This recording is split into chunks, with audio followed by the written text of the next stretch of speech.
Joining us right now in a Fox Business exclusive is the former president of Mexico, Vicente Fox. Mr. President, thanks so much for joining us. Maria, it's a pleasure. Good morning there in America. Yes, well, you said that you are not going to pay for that wall. Donald Trump says Mexico is going to pay for that wall. Give me a reaction to what Donald Trump has been saying and about his victory that we continue to see over and over again in these primaries, sir. Well, let's start by what he requested, an apology. I'm not going to apologize for all these stupid things we've been hearing from him that really have offended Mexico and Mexican people.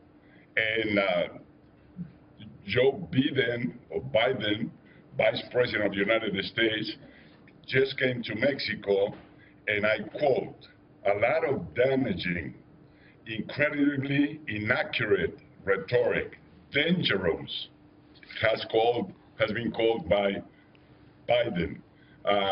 He says he feels almost obliged to apologize. This is Joe Biden, to apologize for some of my colleagues who are campaigning that what they have said about Mexico and the Mexican people. So there's one thing, and the other one is business. I mean, this guy is incredible. He's done so much money. I don't understand how. But I can tell you, he doesn't know a little bit about macroeconomics. He doesn't know about history. He doesn't recognize what NAFTA is all about. This very solid partnership that we have built together, three economies, Canada, United States, and Mexico. And he should learn that Mexico buys from United States over $500 million US worth of trade. And that this is what he should consider. Building a wall is stupid. I mean, you go against your own interest. Yeah. Well, you say that he doesn't know about macroeconomics. What he says is he knows about who's coming over the border. And he says drug dealers are coming into the country. He says killers are coming into the country. Let me ask you, what are you going to do then, and what should Mexico do then to keep the border safe? He has to prove that. Crime rate in the United States is very high anyway. It is not provoked by migrants.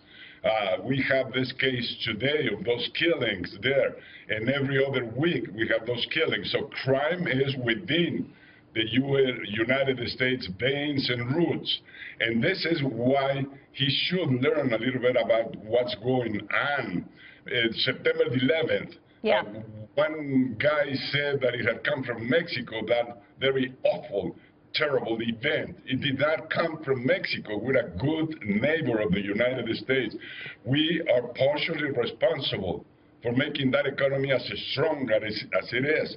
We're partially responsible for having saved from bankruptcy General Motors, Chrysler, Ford, just 5 years ago. Right. The taxpayers had to pay for that. And only until they came and set as NAFTA corporations, this is, they do part of their work in Canada, part in United States, and part in Mexico.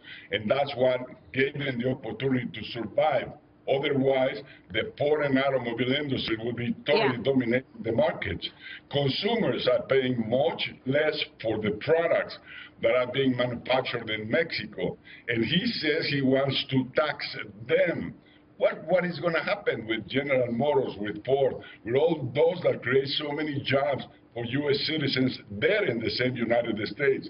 Who is going to harvest the apples in the state of Washington, if not the Mexicans? Yeah. Who is going to harvest in California, or who is going to be in the construction industry in Vegas, in Nevada, which, by the way, I mean, 40% of nothing is nothing. Yeah. Well, I think you make a lot of good points, but you know.